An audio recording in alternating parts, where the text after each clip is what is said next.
L'autre jour, j'avais une vidéo YouTube de quelqu'un qui donne des conseils pour investir en immobilier. Je me suis dit non, mais c'est pas possible de lui dire un truc pareil. Je peux pas laisser passer ça. C'est pour ça que j'ai décidé de faire cette vidéo pour déjà vous expliquer pourquoi c'est une connerie et surtout pour démonter également deux autres mythes, deux autres mensonges sur l'indépendance financière. Donc en fait, ce que disait cet expert, et c'est quelqu'un que j'ai déjà rencontré, je pense que c'est quelqu'un de très compétent, c'est un bon entrepreneur, mais juste je comprends pas pourquoi il a débloqué sur ça. Il a dit en fait que l'immobilier, c'est quelque chose, enfin il faut investir en immobilier parce que l'immobilier ça augmente plus vite que le reste. Et le problème c'est que ce soit au niveau logique ou au niveau factuel, c'est faux. Pourquoi ? Il faut que vous compreniez un truc, c'est qu'en fait, sur le marché, vous avez des classes d'actifs qui existent, d'accord ? C'est l'argent, l'or, la monnaie papier, voilà, l'argent sur votre compte, l'immobilier, les actions. Après, on peut découper les actions européennes, les actions américaines. Et ce qui se passe, c'est qu'en fait, oh my God! Évidemment, ces classes d'actifs, elles fluctuent sur la durée, elles augmentent, elles diminuent. Et ce qui se passe, c'est que quand une classe d'actifs, elle augmente, elle devient moins intéressante que les autres.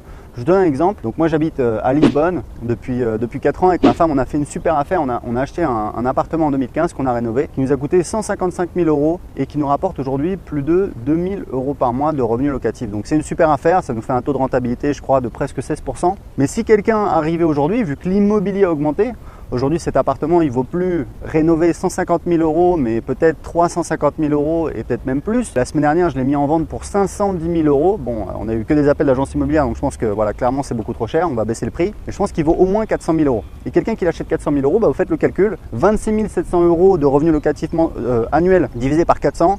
Ça vous fait 26 divisé par 4, ça fait quoi? Ça fait, je sais pas, ça fait du 6-7%, un truc comme ça. Donc ça n'a absolument rien à voir. Donc c'est pour ça, c'est pour vous expliquer que quand la valeur d'une classe d'actifs augmente, elle devient moins rentable, elle devient moins intéressante. Et il faut savoir un truc, c'est que pour gagner de l'argent, il faut acheter bas et vendre haut. Et il faut prendre des choses qui n'ont pas beaucoup augmenté, puisqu'elles ont un potentiel de croissance qui est plus élevé. Alors évidemment, toutes les valeurs ne vont pas augmenter, mais grosso modo, quand vous achetez un truc qui a déjà beaucoup augmenté, il y a un potentiel de croissance qui est pas forcément, qui est forcément moins important. En tout cas, nous, c'est ce qu'on pense pour notre bien, et c'est pour ça qu'aujourd'hui, on veut le mettre en vente parce qu'on veut investir notre argent ailleurs. Donc ça, c'est la première chose. La deuxième chose, c'est au niveau logique, au niveau factuel. Il y a Robert Shiller qui est très connu, je ne sais pas s'il est prix Nobel d'économie, on s'en fout un peu, mais en tout cas il est très connu parce qu'il a écrit un livre qui s'appelle Exubérance irrationnelle, je crois qu'il a publié en 2000. Et c'était à une époque où la bourse américaine avait, il y avait une bulle de la fin des années 90 absolument énorme. Et il a publié son livre pour dire attendez les gars, mais là ça va pas du tout, c'est pas du tout normal. Et quelques mois plus tard, boum, il y a eu le crash, je crois que c'était en juillet 2000. Et toutes les valeurs internet se sont effondrées et toute la bourse américaine a baissé énormément. Et depuis il a réédité son livre et je l'ai lu et c'est extrêmement intéressant. Et dans son livre, il explique que sur les 100 dernières années, la rentabilité de l'immobilier est inférieure à la rentabilité des actions. Il ne faut pas croire qu'il y a des solutions magiques, que l'immobilier, c'est génial, ça augmente tout le temps.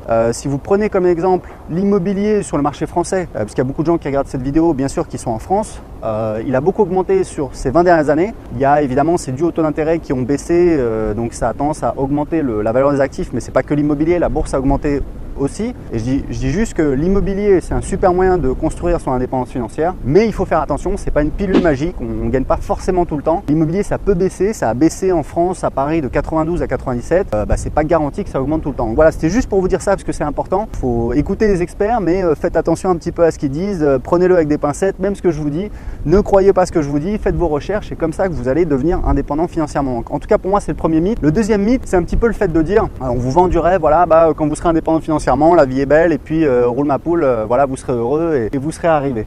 Et en fait, ça ne se passe pas comme ça. Je crois qu'il y a une étude qui montre qu'au-delà de 5 000 € par mois de revenus, le niveau de bonheur n'augmente pas. Et moi, je vais vous dire un truc. Aujourd'hui, je pense que je suis indépendant financièrement parce que pour moi, j'ai pas besoin de chercher du travail. J'ai pas besoin de dépendre de quelqu'un. Je travaille sur ce que je veux, je travaille quand je veux. Et tout ça pour vous dire que je me suis rendu compte que ce qui me rendait vraiment heureux, c'est les trucs qui coûtent pas cher. C'est par exemple passer du temps avec ma famille, c'est cuisiner à la maison, c'est aller se balader en ville, c'est faire une bonne séance de sport. Je veux juste rentrer chez moi. Allez, manque-toi, c'est ta dernière série. T'as déjà dit ça la dernière fois. C'est des trucs qui coûtent pas cher du tout. Acheter une belle voiture, là on est en train d'acheter une Tesla, une voiture à plus de 100 000 €.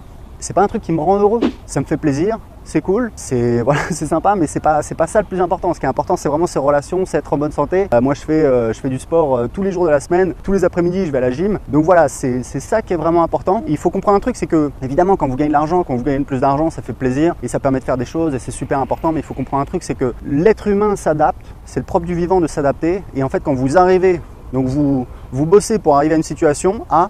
Et quand vous arrivez à cette situation A, vous avez d'autres problèmes, vous avez d'autres défis, vous avez d'autres challenges. Et puis voilà, il faut passer à l'étape suivante. Moi, aujourd'hui, mon business sur Internet, on fait plus de 100 000 euros par mois. Et je peux vous dire qu'il y a des jours où je me sens comme une merde parce que on n'a pas les résultats qu'on veut, on galère sur le marché anglais. C'est des nouveaux défis, on y travaille et on va y arriver, on essaye et très souvent on se trompe. Mais en tout cas, c'est comme ça, on n'abandonne jamais qu'on y arrive. Donc voilà, c'était la deuxième chose. La troisième chose, le troisième mythe sur l'indépendance financière, c'est un petit peu le mythe que quand vous serez indépendant financièrement, vous allez arrêter de travailler.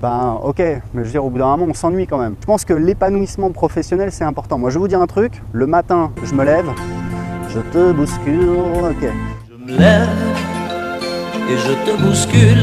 Je me lève, je prends mon petit déj, je vais au bureau. Pour moi, c'est un plaisir. Le matin, c'est peut-être parce que voilà, j'ai un côté geek, j'en sais rien, mais j'aime être sur mon ordi, j'aime être tranquille sur mon business. Le moment de vérité est arrivé. On va livrer la bataille finale. Tout le monde se connecte. L'après-midi, je vais me balader, je vais au sport, etc. Je fais des trucs moins importants, des appels, des courses, des rendez-vous, des machins. Mais en tout cas, je trouve que vraiment faire un travail qu'on aime, c'est hyper enrichissant. Et franchement, vous regardez les gens qui ont réussi, qui pourraient arrêter de travailler. Je veux dire, prenez Warren Buffett. Warren Buffett, c'est un mec, le matin, il prend son petit-déj à McDo à emporter, il va au bureau et toute la journée, il lit la presse financière parce que c'est son kiff, c'est ce qu'il aime. Vous prenez Jeff Bezos, l'homme le plus riche du monde. Jeff Bezos, moi, je l'ai beaucoup étudié. Je regarde toujours ses interviews. Je suis fasciné par ce qu'il a fait. Je pense que c'est vraiment un visionnaire et quelqu'un de vraiment de très, très brillant. Jeff Bezos, il dit toujours, j'étais en vacances, je suis rentré au boulot, je me suis éclaté. C'est quelqu'un, il aime ce qu'il fait, il s'éclate dans ce qu'il fait, c'est évident, ça se voit.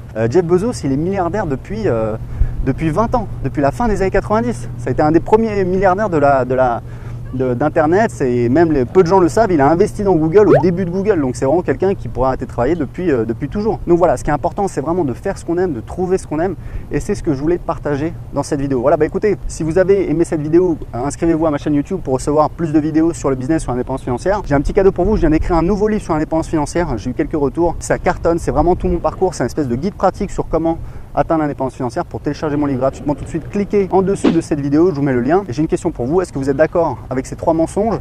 Est-ce que vous voyez d'autres mythes sur l'indépendance financière? Répondez à cette question dans les commentaires en dessous de cette vidéo. Je vous dis à bientôt pour une prochaine vidéo. Ciao!